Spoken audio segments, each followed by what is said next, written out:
The morning sun streamed through the windows of my small-town flower shop, casting a warm glow over the vibrant blooms. I've been a florist for over 40 years, and the scent of fresh flowers still brought me immense joy. The bell above the door tinkled, signaling the customer's entrance. I looked up to greet them, but the shop was empty. Puzzled, I went back to arranging a bouquet of roses. A few minutes later, the phone rang. I answered expecting a regular order, but the voice on the other end was unfamiliar, raspy, and sent a chill down my spine. "I need a bouquet," the voice whispered. "Red roses, white lilies, and black dahlias. Deliver it to 13 Elm Street." "That's an unusual combination," I remarked, trying to keep my voice steady. "Any particular message you'd like to include?" There was a pause, and then the voice said, "Make sure she knows she's next." I felt a knot in my stomach. "Excuse me?" "Just write the message," the voice insisted, and then hung up. I stood there, phone in hand, trying to process the conversation. Who was she? And what did next mean? I considered calling the police, but I had no evidence of any wrongdoing. It could be a prank, or maybe I misunderstood. I prepared the bouquet as instructed, the contrasting colors creating an eerie beauty. I penned the message on a small card, my hands trembling. The address, 13 Elm Street, was unfamiliar. It was on the outskirts of town, a place I rarely ventured. With the bouquet in hand, I decided to deliver it myself. I needed to see who lived at 13 Elm Street and perhaps understand the meaning behind the message. The drive was quiet, the streets empty. As I approached the address, I noticed the house was old and dilapidated, with overgrown weeds and broken windows. It looked abandoned.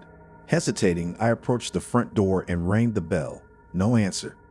I was about to leave the bouquet on the doorstep when the door creaked open. A woman, pale and gaunt, stood there, her eyes wide with fear. "Are you okay?" I asked, concerned. She glanced at the bouquet and then at the card. Reading the message, her face turned ashen. "Who sent this?" she whispered. "I don't know," I replied. "I received an anonymous order." She looked around nervously. "You need to leave. Now." Confused and scared, I hurried back to my car. As I drove away, I glanced in the rearview mirror and saw a tall, shadowy figure watching me from the doorway of the house. I reached my shop, my heart pounding. I locked the doors and called the police. They arrived quickly and took my statement. They also went to check on the woman at 13 Elm Street. Hours later, an officer returned to update me. The woman was safe, but she had a chilling story to tell.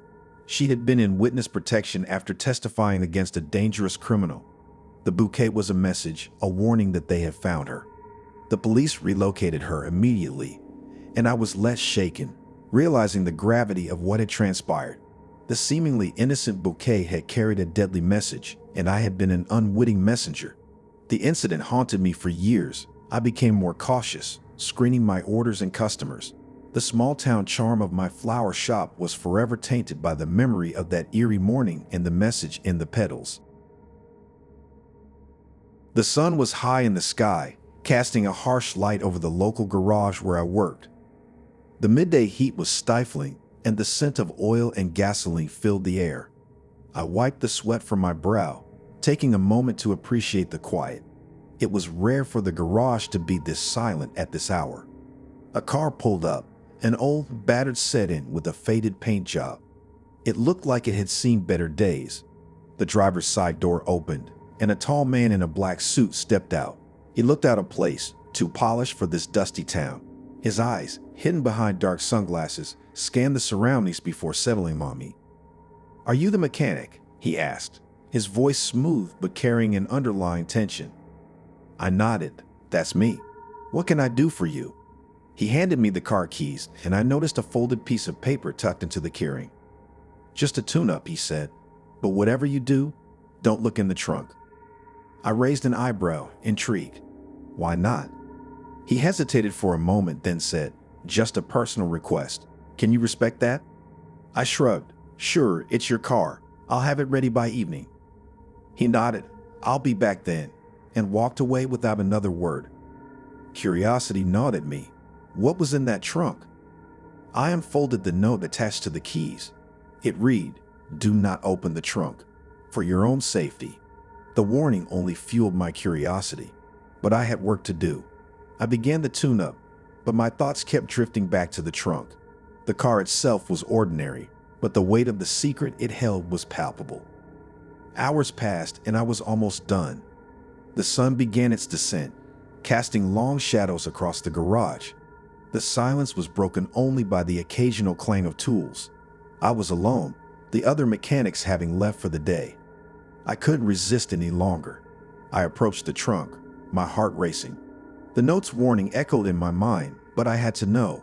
I inserted the key and turned it. The trunk clicked open. I lifted the lid slowly, the suspense almost unbearable. Inside, I found a large metal box with a combination lock. Beside it was another note. "You shouldn't have looked. Leave now and forget what you've seen." Panic surged through me. What had I gotten myself into? I closed the trunk, my hands shaking. I decided to finish the tune-up and get the car out of the garage as soon as possible. Just as I was about to lock up, the man in the black suit returned. He looked at me, his expression unreadable behind those sunglasses. "Is it done?" he asked. I nodded, handing him the keys. "All set." He paused, then asked, "Did you look in the trunk?" I hesitated, then lied, "No." He seemed to accept my answer, but as he got into the car, he said, "Remember, some things are better left unknown." He drove away, leaving me in the gathering darkness, my heart still racing. I couldn't shake the feeling that I had narrowly escaped something terrible. The weight of the secret I now carried was heavy, and I knew I would never forget that day. The next morning, the local news reported a series of mysterious disappearances in the area. The only clue left behind at each scene was a note, "You shouldn't have looked." The hum of the sewing machine was the only sound in my downtown tailor shop that afternoon. The sun streamed through the dusty windows, casting a warm glow on the wooden floor. I, an elderly tailor with more than 50 years of experience, was engrossed in mending a jacket. It was an old, worn-out piece, but the fabric was of high quality. It had seen better days, and I wondered about the stories it could tell. As I worked on the jacket, my fingers brushed against something crinkled inside one of the pockets. Curious, I reached in and pulled out a folded piece of paper.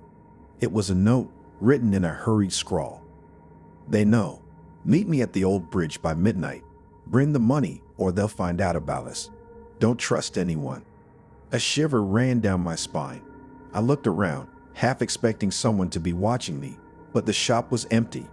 The weight of the note bore down on me, and I felt a sudden rush of paranoia. Who had written this? And to whom? Was it the owner of the jacket? And what was this crime they were talking about?